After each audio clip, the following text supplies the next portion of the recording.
Graças ao Senhor, irmãos. Bom dia a todos. Amém. Senhor Jesus, muito obrigado por estarmos aqui nesta manhã para louvarmos e engrandecermos o teu santo nome. Obrigado porque foi o Senhor que nos trouxe aqui, meu Pai. E pedimos que o Senhor fale conosco através da tua palavra. Rogamos, meu Pai, que o Senhor nos alcance nesta manhã. Que o Senhor tenha misericórdia de nós e que sejamos sensíveis no falar do Senhor. Peço, meu Pai, que o teu Espírito nos mova aos teus pés e que, Pai amado, toda a honra e toda a glória sejam dados a ti, meu Pai. E que, Pai amado, tudo convija a glória do Senhor. Amém. O Mineiro ele começou lendo Atos capítulo 2. Eu gostaria de só fazer uma ponte com um versículo que o irmão me deu. Atos capítulo 2, versículo 21, estava na leitura dele. Diz assim: e acontecerá que todo aquele que invocar o nome do Senhor será salvo. Parece que isso é um versículo perdido no meio dessa leitura, né? E nós vamos perceber, na medida que o Senhor falar conosco nesta manhã, que esse invocar o nome do Senhor faz toda a diferença entre a salvação e a perdição na vida de alguém. Parece ser algo simples, algo que talvez nós nem damos conta na leitura, mas essa foi a diferença entre a vida e a morte na vida de Saul e na vida de Davi. O invocar o nome do Senhor. Na última mensagem, nós consideramos alguns irmãos que estiveram aqui. Nós falamos sobre Betânia e Ziclag, fizemos um paralelo. O Chico ministrou a última vez sobre a questão de Betânia, e eu já tinha feito uma ponte com uma outra ministração anterior do Chico, né, falando sobre a questão de Betânia e Ziclag, que é um lugar que o cristão não deveria estar, né? Então nós vimos que Betânia, ainda amarrando com a mensagem do Chico, representa o refúgio daqueles que amam a presença de Deus, e que Ziclag representa um coração dividido. E vimos o preço de permanecer em Ziclag. Nessa mensagem, eu vou tentar, pela graça de Deus, se eu ver que o tempo vai avançar muito, agora são 10h40, eu estou controlando o tempo aqui, nós talvez vamos dividir essa mensagem em duas. Vamos ver como é que vai acontecer o andamento da mensagem. Mas a ideia é abordar esses 4 capítulos juntos, capítulo 28, 29, 30 e 31 de Samuel, porque esses 4 capítulos, apesar de serem separados por números nas nossas Bíblias, elas compreendem um todo numa única história. E nós fazermos a leitura separada, sem a compreensão do todo, nós perdemos muito daquilo que o Senhor tem a nos revelar. Então, nessa mensagem nós vamos considerar 4 aspectos da graça de Deus sobre a vida de 2 grandes homens. Os irmãos estão vendo aqui, né, você que foi gerado pela inteligência artificial, essa imagem, foi um compêndio, um ajuntado de toda a história desses homens nos 4 capítulos.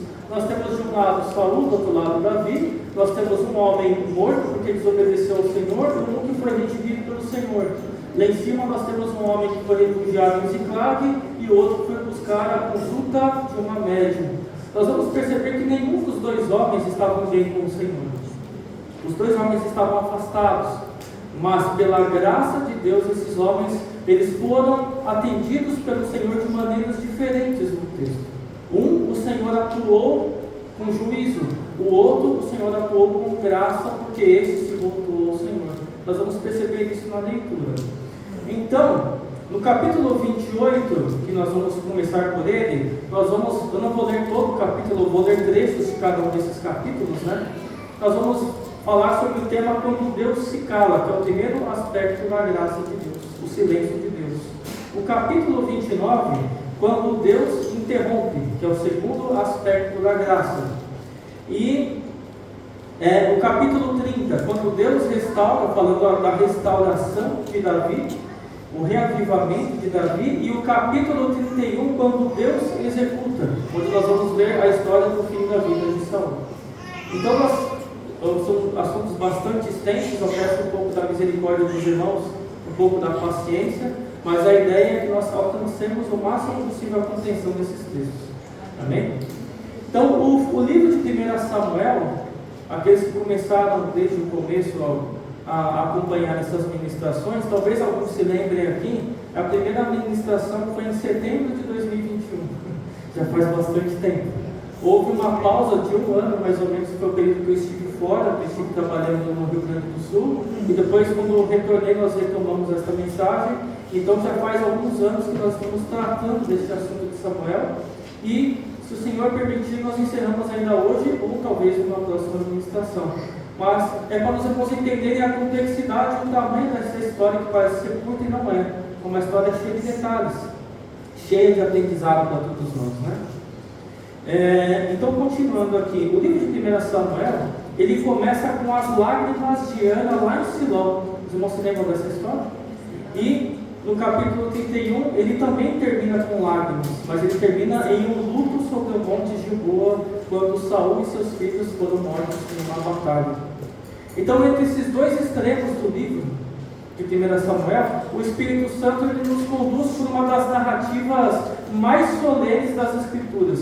E olhando o todo do livro de 1 Samuel, nós vamos compreender, nós vamos enxergar e compreender a ascensão e a queda de um rei e a ascensão de um outro rei segundo o coração de Deus.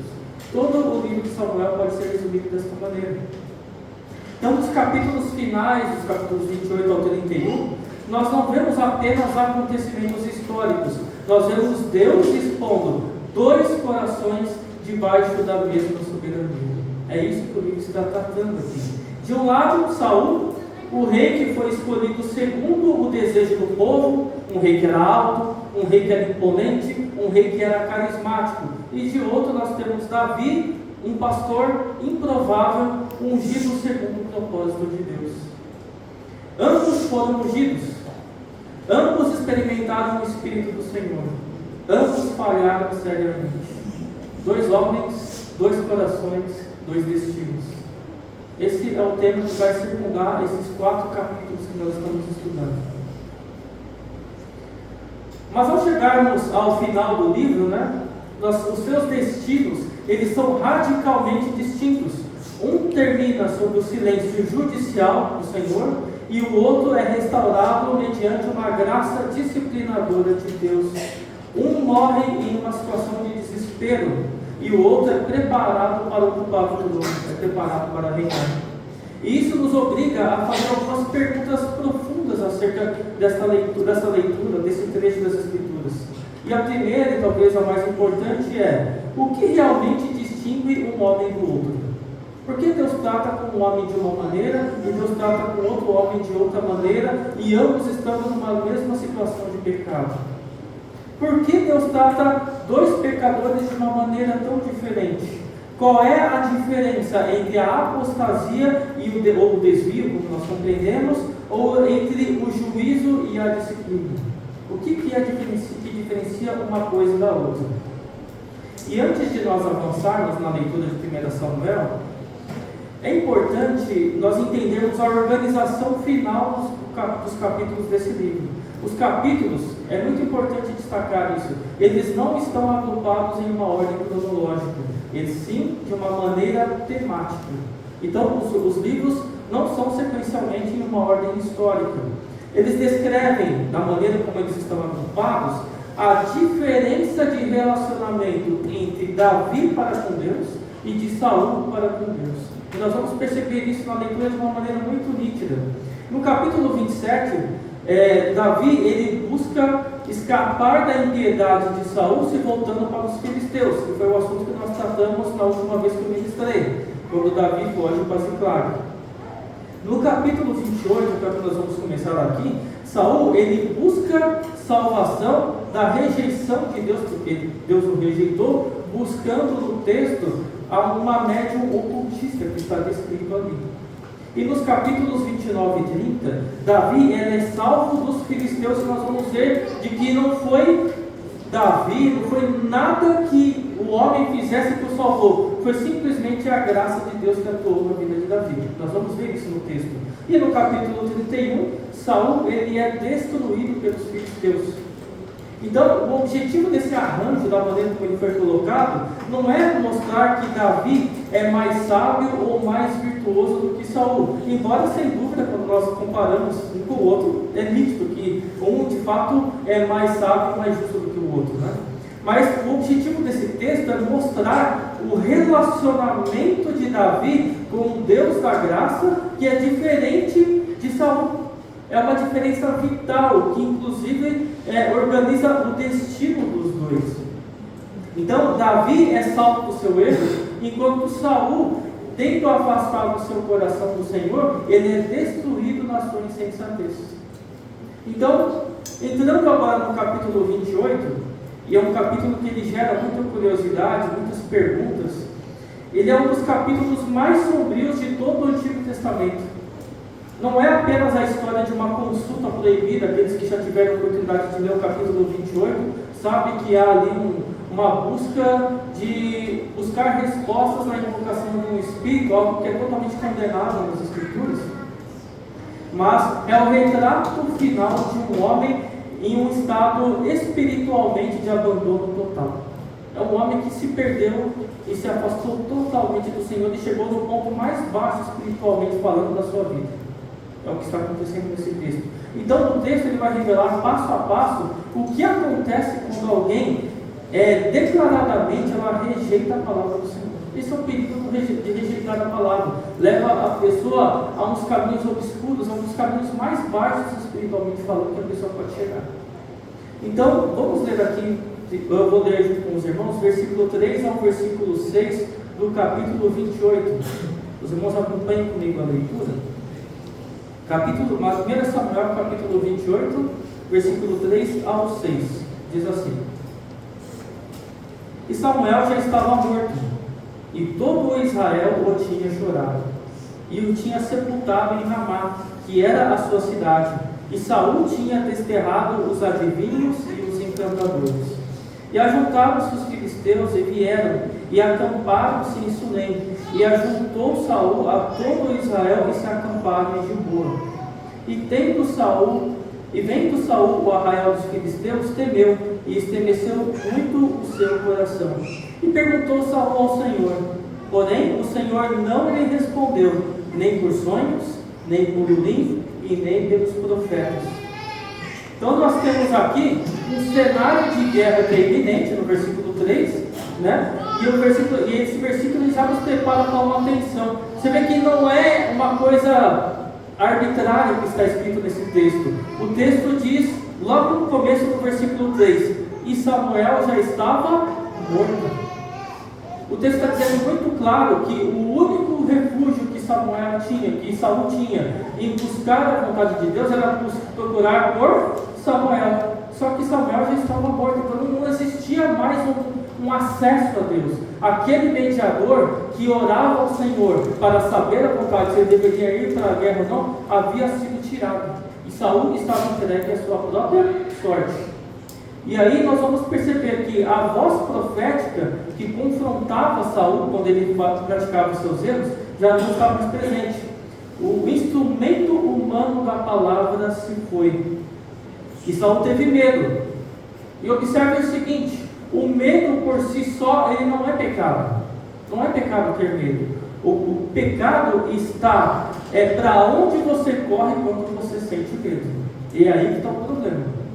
Entendeu? Então aqui nós encontramos um ponto teológico crucial que vai nortear todo o capítulo 28. E nós podemos nomear da seguinte maneira: o silêncio de Deus. Deus simplesmente parou de falar com Saul. Ele se afastou. Deus responde de muitas maneiras no Antigo Testamento. Nós vamos ver que Deus fala com os homens pelos sonhos. E nós temos o exemplo de José, um exemplo muito clássico quando nós falamos acerca dos sonhos, né? Nós vemos por meio de Urim, que é o meio sacerdotal, nós vamos ver Moisés diversas vezes consultando ao Senhor por meio do Urim e do Tumim. E por meio dos profetas, e há diversos profetas que Deus levanta no Antigo Testamento para falar aos homens, né? Mas agora, simplesmente nada. Há um silêncio absoluto. Então, por que é que Deus não responde? Essa é a primeira pergunta. Porque Saul já havia rejeitado repetidamente, por diversas vezes, a revelação anterior. Não dá para nós lermos todos os capítulos acerca disso, mas os que puderam acompanhar no passado, 1 Samuel capítulo 13, nós vamos perceber na história que há uma desobediência em relação aos sacrifícios na história. Quando nós avançamos para 1 Samuel capítulo 15, há uma rejeição explícita da ordem divina, quando Deus manda matar o rei Agag e Samuel não o mata, ele preserva em vida, e Samuel é que tem que chegar lá e tem que matar o rei depois na história. Nós vamos perceber isso. E ele queria pegar os despojos e dar ao Senhor, mas o Senhor mandou matar tudo, não mandou preservar nada. Então, mais um tipo de desobediência explícita. E em 1 Samuel capítulo 16, no versículo 14, nós vamos encontrar uma expressão, talvez a mais pesada sobre a vida de Saul, onde está escrito que o Espírito do Senhor se retirou de Saul. Não havia mais habitação do Senhor. Saul estava entregue à sua própria sorte. Então, o silêncio de Deus não é a ausência do poder de Deus. É o que? É um juízo judicial. Deus está tratando com Saul agora. Você não quer me ouvir? Tudo bem. Agora é por sua conta e risco. Agora não é mais comigo. É assim que Deus está falando com Saul. Amós capítulo 8, no versículo 11, diz assim, eu estou lendo essas leituras que eu estou citando para nós ganharmos tempo, tá, gente? Eis que vem dias, diz o Senhor Deus, em que enviarei fome sobre a terra, não fome de pão, nem sede de água, mas de ouvir as palavras do Senhor. A maior fome que qualquer ser humano pode passar é a fome da ausência da voz de Deus, a ausência das Escrituras, a ausência do falar da palavra. O pior juízo não é a guerra, o pior juízo é Deus deixar de falar. É o que está acontecendo aqui nesse texto. Avancemos para o versículo 7. Então disse Saul aos seus criados: buscai-me uma mulher que tenha um espírito de feiticeira, para que vá a ela e consulte por ela. E os seus criados lhe disseram: eis que em Endor há uma mulher que tem um espírito de adivinhar. Diante desse silêncio todo que está acontecendo no texto, Saul, ele não se humilha diante do Senhor. Ele não quer se humilhar. E ele sabe que o caminho para ele ouvir a voz do Senhor é ele se humilhar e aceitar os seus erros. Mas ele ainda não deseja se curvar ao Senhor. Ele busca o quê? O que todo homem, quando quer fugir da presença de Deus, faz. Ele busca uma alternativa. Ele precisava de um conselho, e ele não tinha mais ninguém para aconselhar ele. E a ironia, ela é devastadora nesse texto, porque em 1 Samuel, no capítulo 28, versículo 3, nós acabamos de ler aqui, que o próprio Saul é quem havia expulsado os necromantes da terra. Percebam, no versículo 3, ele expulsou todo mundo de lá. E agora ele se disfarça para procurar aquilo que oficialmente lá atrás ele havia condenado. É uma hipocrisia tremenda que está acontecendo aqui. O pecado, ele sempre progride para uma incoerência moral. Aquilo que a pessoa antes afirmava que não podia fazer, ela mesma vai lá e começa a praticar aquilo que ela condenava anteriormente. É essa a situação que o pecado leva a pessoa. Levítico capítulo 19, versículo 31, é importante nós lermos esse assunto. Eu vou ler aqui, mas vocês podem marcar para ler com mais calma. E é até importante para vocês, se caso algum momento, por que eu vou ler essa passagem, explicando o contexto. Infelizmente, existem pessoas que são ímpias, não são servos de Deus, que usam esta passagem de 1 Samuel capítulo 28 para embasar a busca por espíritos. Inclusive o Evangelho segundo o Espiritismo de Allan Kardec se utiliza desse texto para fundamentar a invocação de espíritos, o que é algo totalmente condenável pelas Escrituras. Então, por que é condenável? Esta leitura que eu vou ler agora com vocês, Levítico capítulo 19, versículo 31, diz assim: não vos virareis para os adivinhadores e encantadores, não os busqueis, contaminando-vos com eles. Eu sou o Senhor vosso Deus. Deus já havia condenado lá em Levítico capítulo 19, versículo 31, a consulta dos adivinhos. a consulta desses homens por espíritos, que era uma prática muito comum entre os cananeus. É uma advertência que Deus está fazendo aqui. Deus já havia proibido claramente a necromancia. Saul não está agindo em ignorância, ele sabia muito bem o que ele estava fazendo. Ele está agindo em uma rebelião consciente. Ele sabe o que está fazendo. Então nós vamos ver aqui que no versículo 8, avançando na nossa leitura, e Saul se disfarçou, e vestiu outras roupas, e foi ele com 2 homens, e de noite chegaram uma mulher e disse: peço-te que me adivinhes pelo espírito de feiticeira, e me faça subir a quem eu te disser. Saul, ele se disfarça, e isso é uma imagem simbólica, mas muito poderosa. O homem que rejeitou a luz do Senhor da palavra, agora caminha nas trevas. Ele está oculto, ele está disfarçado. João capítulo 3, versículo 19 nos afirma: e a condenação é esta, que a luz veio ao mundo, e os homens amaram mais as trevas do que a luz, porque as suas obras eram más. Isso reflete o coração de Saul. Por que é que ele está oculto? Porque as suas obras são más. Ele não está buscando o caminho da luz, que é o caminho da palavra, o caminho das escrituras, o caminho da verdade. Avancemos para os versículos 15 e 16. Eu estou lendo picado mesmo, tá, irmãos? Eu não vou ler de uma maneira corrida o texto. Versículo 15 e 16. Samuel disse a Saul: por que me inquietaste fazendo-me subir? Então disse Saul: muito angustiado estou, porque os filisteus guerreiam contra mim, e Deus se tem desviado de mim, e não me responde mais, nem pelo ministério dos profetas, nem por sonhos. Por isso te chamei a ti, para que me faças saber o que hei de fazer. Então disse Samuel: por que, pois, me perguntas a mim, visto que o Senhor te tem desamparado e se tem feito teu inimigo? Esta passagem, independente das discussões da natureza dessa aparição, o foco do texto não está no fato se era Samuel ou não. E eu sei que muitos de vocês talvez estejam se perguntando: era o demônio que estava ali ou era Samuel? O foco não está em dizer se era um ou se era o outro, mas na mensagem que está sendo trazida nesse texto. E qual é a mensagem? O Senhor se tem feito o teu inimigo. Esta é a mensagem principal desse texto. Que frase devastadora, olha. Não é apenas que Deus não ajuda, agora Deus está no caminho de oposição em relação a Samuel. Samuel se tornou inimigo de Deus. Saul se tornou inimigo de Deus. Tiago capítulo 4, versículo 6 diz assim: Deus resiste aos soberbos, mas dá graça aos humildes. Saul passou por disciplina, a resistência divina.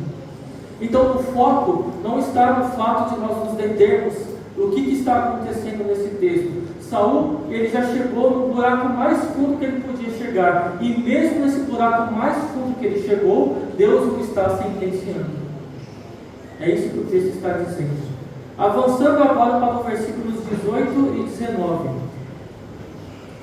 Como tu não destes ouvidos à voz do Senhor, e não executaste o fervor da sua ira contra Amaleque, por isso o Senhor te fez hoje isto.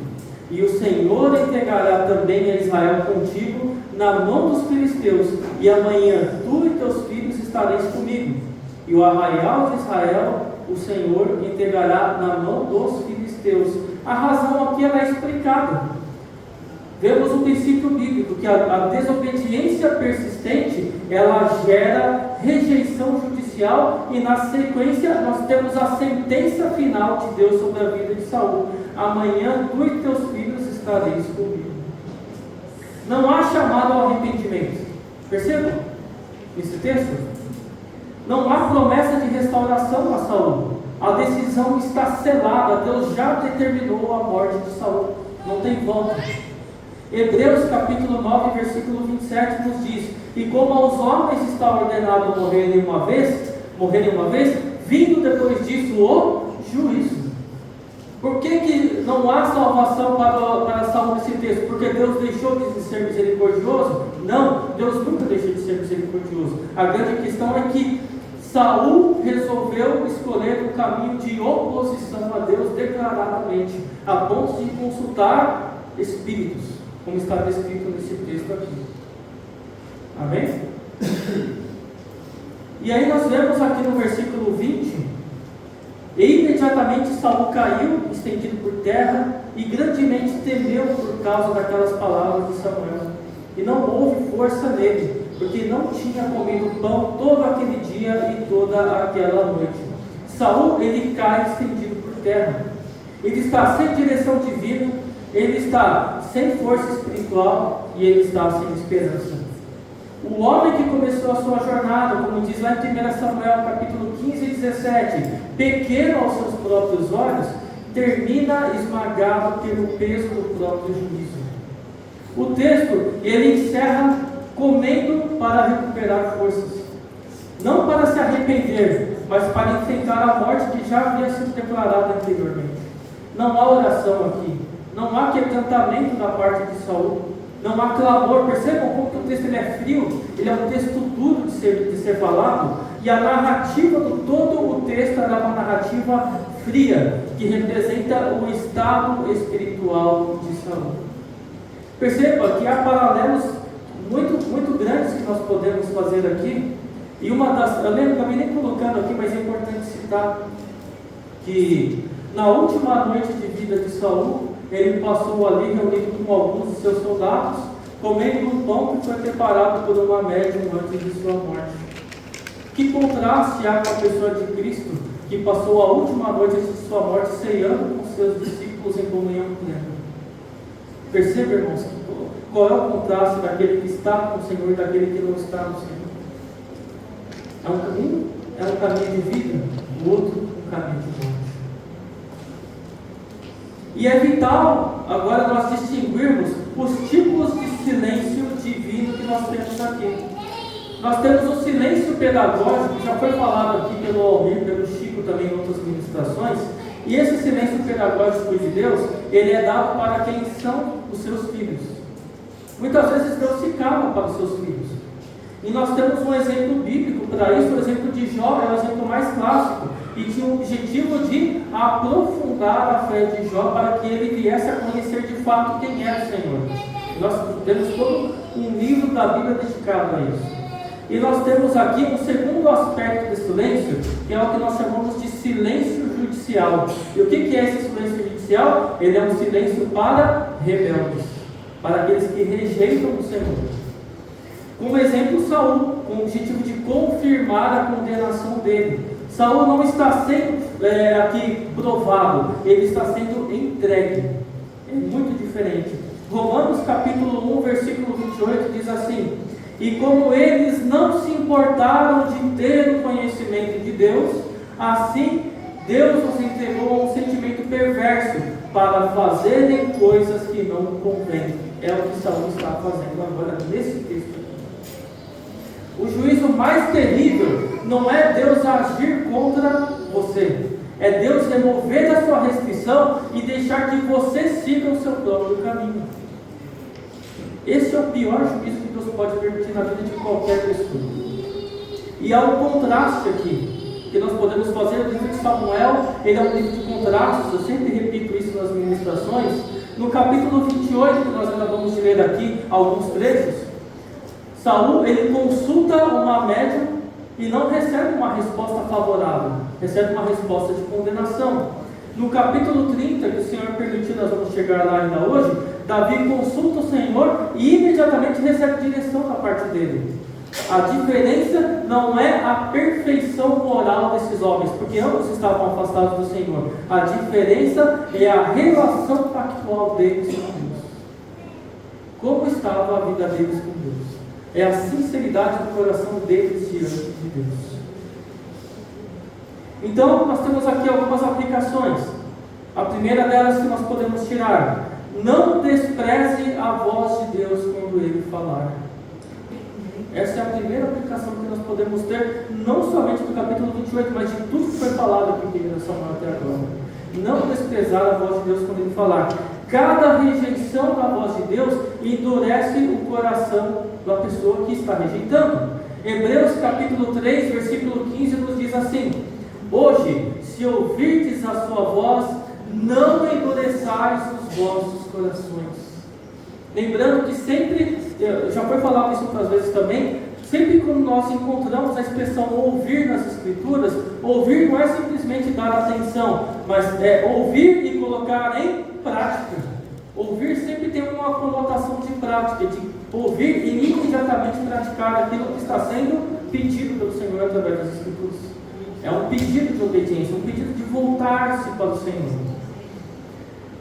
Continuando aqui, uma segunda aplicação. O pecado persistente, ele pode levar a pessoa ao abandono espiritual. Deus, ele é paciente, mas a paciência dele não é indefinida. Ela tem um limite. Até onde Deus permite a pessoa ir.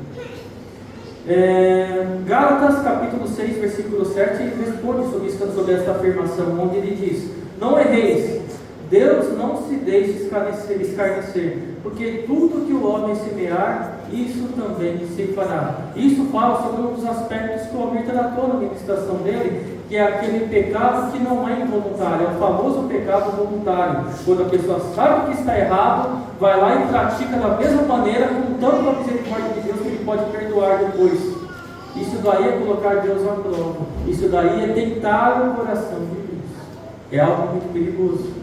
É algo que Deus pode entregar o homem, a mulher, aos seus próprios caminhos, e pode não haver mais volta. Gálatas capítulo 6, versículo 7. E está escrito isso. E terceiro aspecto de aplicação: perder bens é grave. Perder direção é mais grave ainda. Mas perder a voz de Deus é devastador. É uma condenação de morte. Saul experimenta o silêncio de Deus como juízo. Cristo, fazendo um paralelo com Cristo aqui, ele experimenta o silêncio de Deus na cruz como substituição. Percebe? Deus meu, por que me desamparaste? Quando ele diz lá em Mateus capítulo 27, versículo 46, o silêncio de Deus com Jesus foi um silêncio que permitiu a nossa redenção. Essa é a diferença desse silêncio de condenação com a vida de Saul. Jesus suportou o abandono que Saul merecia, para que os filhos da graça, nós, jamais experimentássemos o abandono judicial final. Lá em João capítulo 10, versículo 27, que é a parábola, a passagem do bom pastor, a passagem do bom pastor, ele diz lá no versículo 27, as minhas ovelhas ouvem a minha voz. Aquele que é nascido de Deus ouve a voz do seu pastor, que é Jesus Cristo. O contraste final é esse: Saul não ouviu a voz de Deus quando ele falava, e depois não pôde ouvir a voz de Deus quando ele precisava ouvir a voz de Deus. Que nós nunca desprezemos a palavra de Deus, meus irmãos, enquanto ele ainda nos chama, porque o silêncio de Deus pode ser a sentença mais terrível que um homem pode ouvir. Avançamos agora para o capítulo 29. Se 1 Samuel, no capítulo 28, é o capítulo do silêncio judicial, como nós acabamos de ler aqui, o capítulo 29 é chamado de intervenção preservadora. Por quê? Ambos os capítulos ocorrem no mesmo contexto de guerra, mas enquanto Saul experimenta o abandono, Davi experimenta a providência de Deus. E há um contraste, por isso que eles estão do lado um do outro aqui na sequência da leitura. Esse capítulo é interessante porque ele tem muito a ver com o aspecto da nossa vida cristã. Por quê? Ele não contém milagres espetaculares nesse capítulo, não tem nada aqui. Não há voz do céu falando com Davi aqui. Não há nenhum tipo de profecia audível aqui nesse texto. E há algo muito mais discreto, mas igualmente poderoso, que se chama a mão invisível da soberania de Deus interrompendo o erro do seu servo Davi. Ou seja, Deus intervindo de uma maneira miraculosa, ainda que Davi não tivesse pedido a ele. Isso se chama a intervenção preservadora de Deus. Nós vamos ver em detalhes aqui. E capítulo 29, versículos 1 e 2. E ajuntaram os filisteus todos os seus exércitos em Afec, e acamparam-se os israelitas junto à fonte que está em Gisrael. E os príncipes dos filisteus se foram para lá com centenas e com milhares, porém Davi e os seus homens iam com Aquis na retaguarda. Davi, ele está marchando aqui com Aquis, o rei de Gate, na história. Ele está marchando com o rei dos filisteus. E é aqui que está o problema. O futuro rei de Israel, ele está alinhado com os inimigos de Israel. Um outro Davi que está bastante distante de Deus aqui também. E esse é o ponto mais baixo, espiritualmente falando, da vida de Davi até agora aqui. Ele está indo lutar contra os seus próprios irmãos. Aqui ele jurou que defenderia. Olha que situação que está Davi. Não está muito diferente de Saul aqui. O problema é, espiritualmente são muito diferentes. Mas a decisão de errar é igualmente a mesma. Nós vamos continuar aqui. Ele não está apenas fugindo. Ele está prestes a participar de uma guerra contra os seus próprios irmãos. E aí nós vamos ver lá no versículo 3. Disseram então os príncipes dos filisteus: que fazem aqui esses hebreus? E disse Aquis aos príncipes dos filisteus: não é esse Davi, o servo de Saul, rei de Israel, que esteve comigo há alguns dias ou anos? E fazia quanto tempo, os irmãos se lembram? Nós falamos na semana passada, 1 ano e 4 meses. Lembram disso? 16 meses, né? Coisa nenhuma achei nele, desde o dia que se revoltou até o dia de hoje. Davi foi bom enganar aqui também, hein? 16 meses e o rei ainda entendia que Davi estava do lado dele. Mas Davi, em momento algum, lutou contra o povo de Israel até aqui. Ele está enganando o rei Gade também. Aqui, o rei que nós acabamos de ler. No versículo 5: não é este aquele Davi, de quem uns aos outros cantaram nas danças, dizendo: Saul feriu seus milhares, porém Davi os seus 10 milhares? Eu propositalmente pulei o versículo 4, porque eu vou voltar nele agora, tá, irmãos? Versículos 3 e 5 que nós acabamos de ler aqui, os líderes filisteus, eles reagem de que maneira? Lembrando do passado de Davi. Lembraram que foi Davi quem matou Golias, né? E qual era a canção que era entoada após Davi matar o gigante? Que Saul matou milhares e Davi matou os seus dezenas de milhares, matou muito mais do que o próprio Saul. E aí os soldados, os capitães lembraram disso, falou: esse homem que está aqui atrás, de quem se cantava acerca de Saul, que ele era melhor do que Saul, será que esse homem, no calor da batalha, não vai se voltar contra a gente aqui e vai virar uma armadilha? Israelitas vindo de frente, israelitas vindo na nossa retaguarda e vai virar uma armadilha e vai matar todo mundo aqui? Essa era a preocupação dos príncipes dos filisteus aqui nesse texto. E aí nós vamos perceber lá que existe o que? Uma ironia providencial. A fama que surgiu após a vitória contra Golias, lá em 1 Samuel capítulo 17, agora impede Davi de trair Israel. Percebe que até há uma provisão divina de que o passado de Davi o livrou de ele pecar no futuro dele. A nossa caminhada com o Senhor no passado, ela nos guarda de nossa queda no futuro. Por isso, meus irmãos, isso é um lembrete extraordinário. E eu falo isso porque eu já ouvi diversas histórias missionárias nesse sentido. De que, no momento em que nós estamos bem, espiritualmente falando, busque ao Senhor com todas as suas forças. Busque ao Senhor não dando espaço para que o diabo entre, para que a carne entre. Busque com todas as forças. Leia, medite, ore, vá em retiros, busque estar em todas as reuniões. Se encha do Senhor. Pode falar. Rei Asa fez isso. Rei Asa fez isso. Em momentos de paz ele buscou o Senhor. Buscou o Senhor. Exatamente porque no momento que a fraqueza vier, e ela sempre vem sobre a vida de qualquer um de nós, não tem ninguém que está isento disso, esses momentos que nós nos enchermos do Senhor lá atrás, vão ser, e aquela bagagem, aquele encher do Senhor, vai nos guardar no momento de fraqueza lá no futuro. Percebam isso?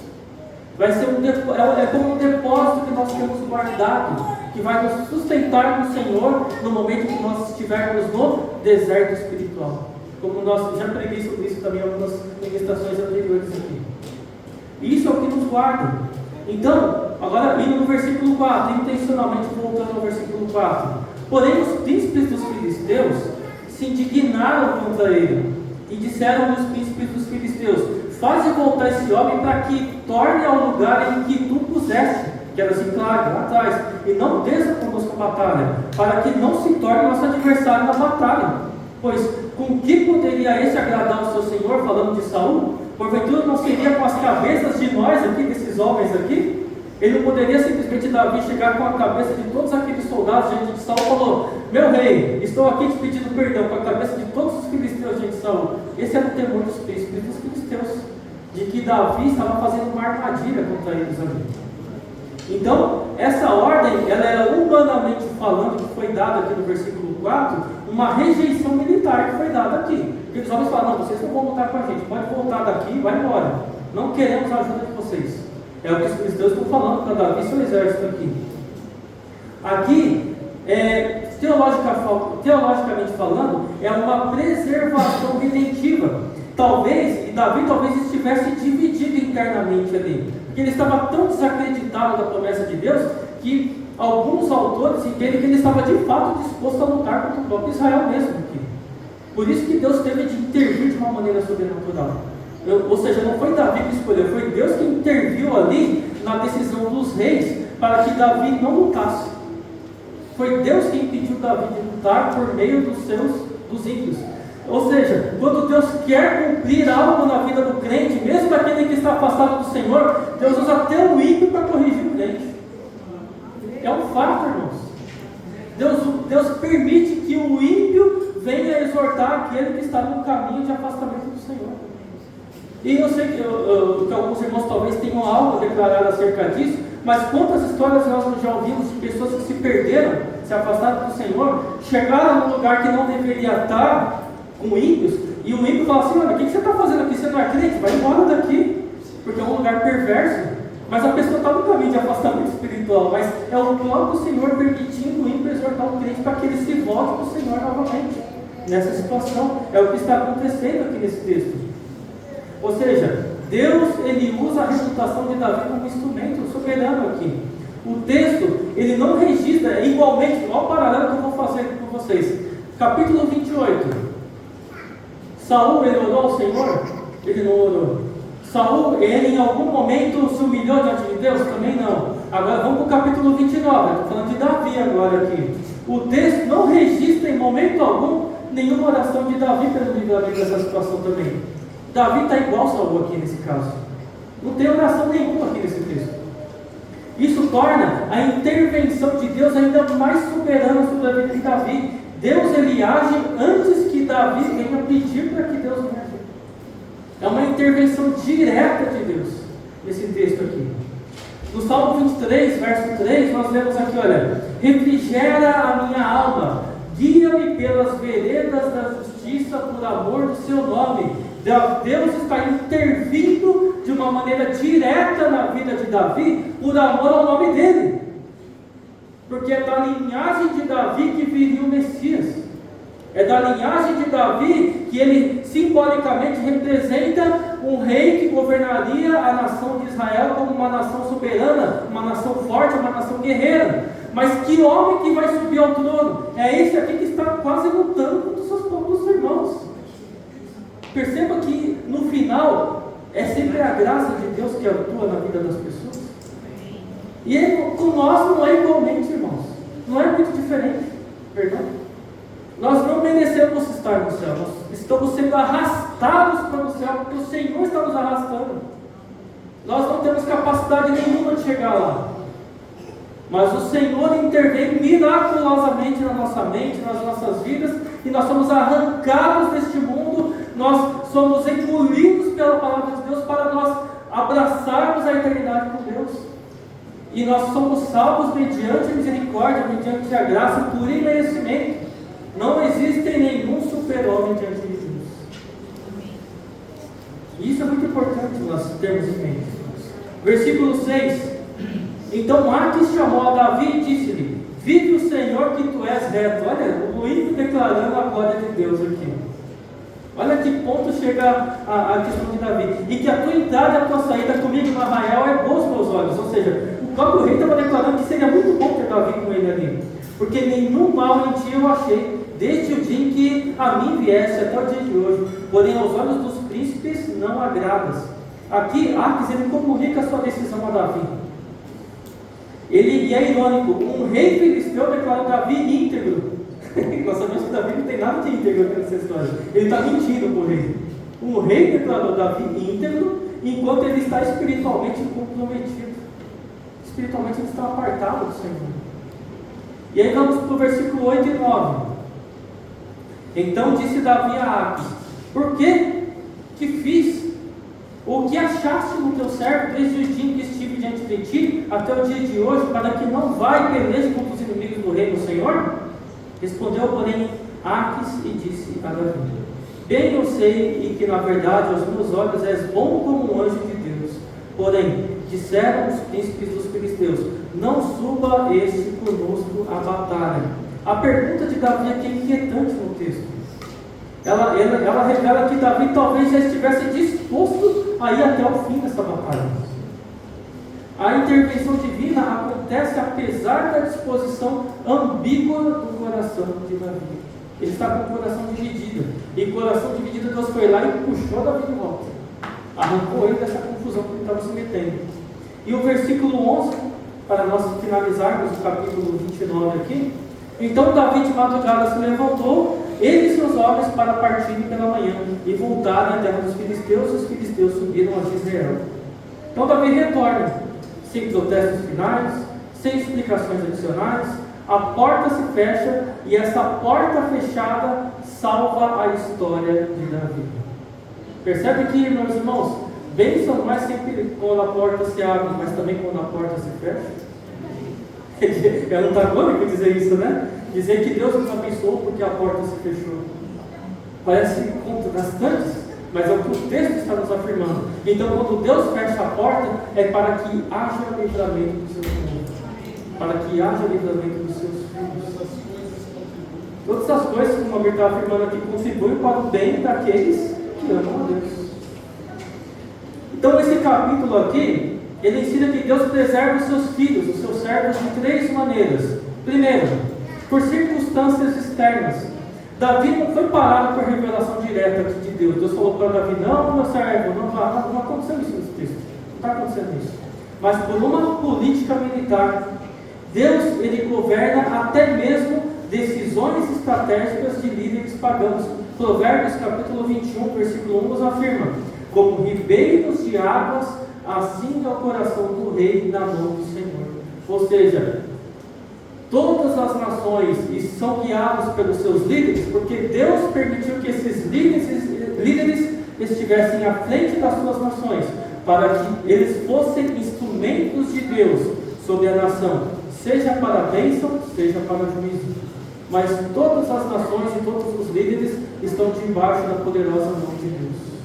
Ou seja, se nós estamos em uma situação difícil, por conta de uma situação talvez que escape ao nosso controle, uma situação de guerra em algumas nações, uma situação de opressão econômica em uma nação, uma opressão de um governo que muitas vezes vai contra os nossos princípios, nós temos que perceber que é um instrumento de Deus para o juízo de uma nação, para o cuidado de um povo, para que a vontade dele se cumpra na nossa vida individualmente, segundo o seu plano soberano. Amém? Em uma nação de guerra, em uma nação onde há fome, Deus pode permitir paz e pode permitir bonança na vida dos seus filhos. É isso que nós temos que sempre nos atentar. Nós não temos que nos preocupar com que política o mundo está seguindo, se o presidente X ou Y está no poder. Nós temos que nos preocupar se nós estamos agradando a Deus com a nossa vida ou não.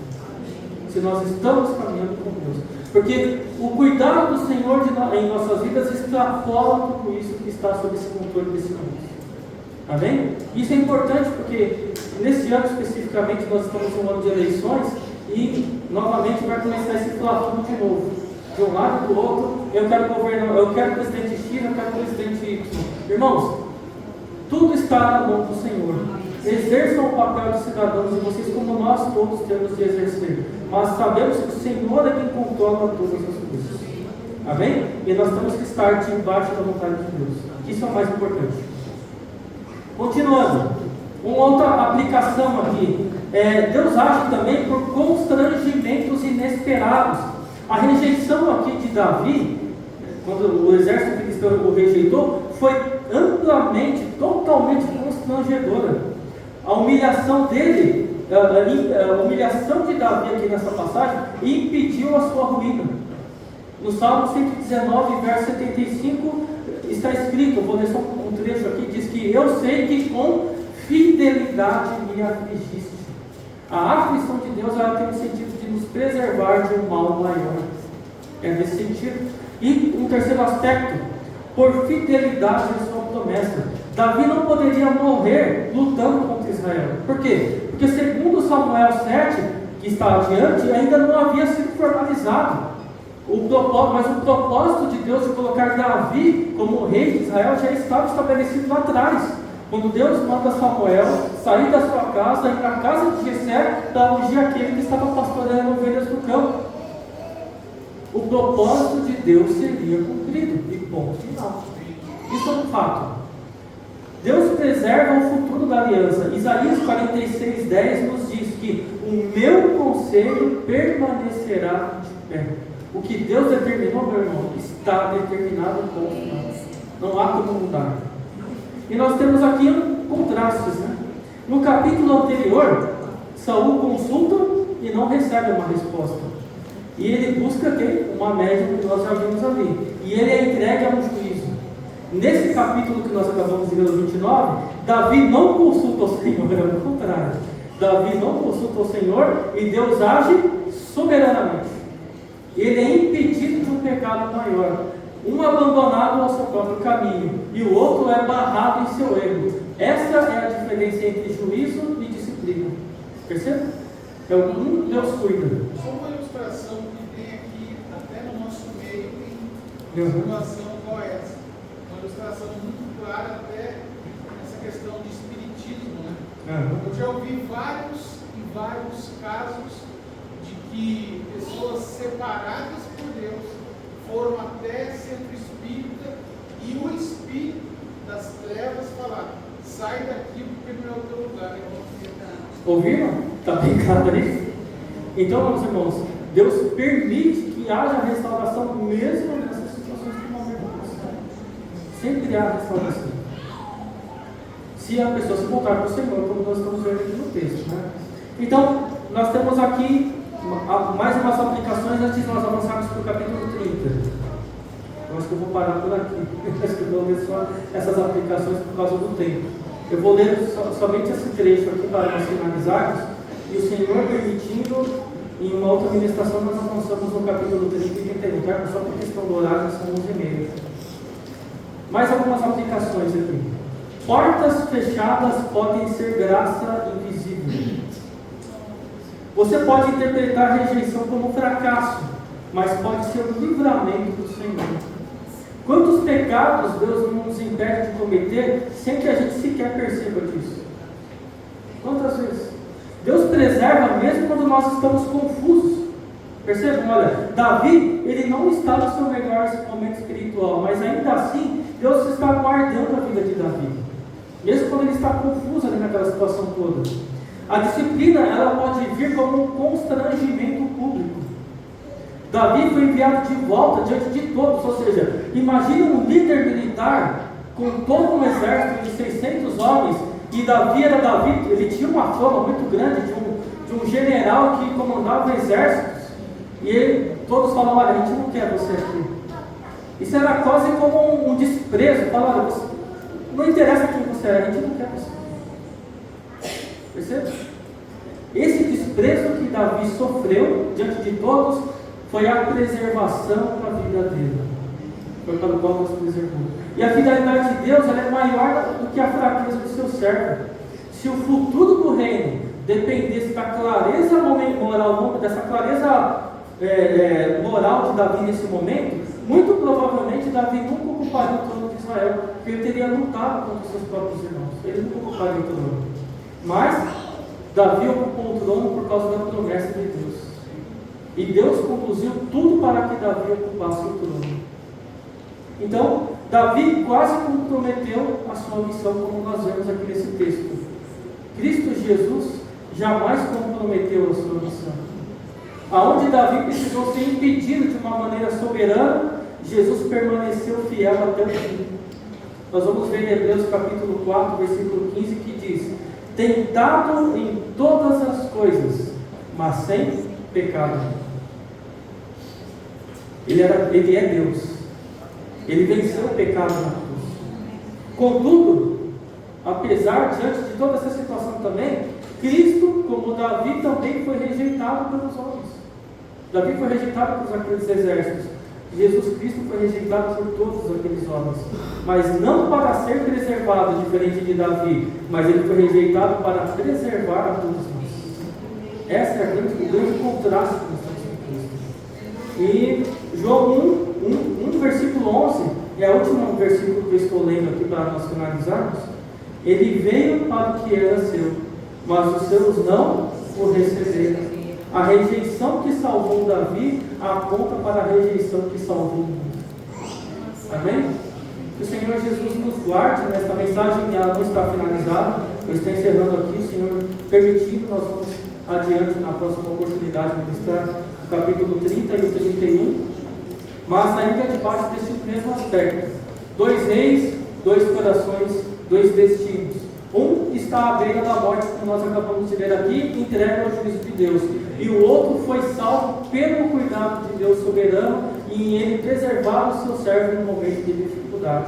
Que o Senhor nos ajude, a como Davi sermos guardados no dia mau. E que no dia que nós estivermos bem com o Senhor, busquemos ao Senhor com toda a força, com toda a intensidade, para que sejamos guardados no dia mau. Amém? Oremos ao Senhor Jesus. Senhor, muito obrigado pela Tua palavra nesta manhã.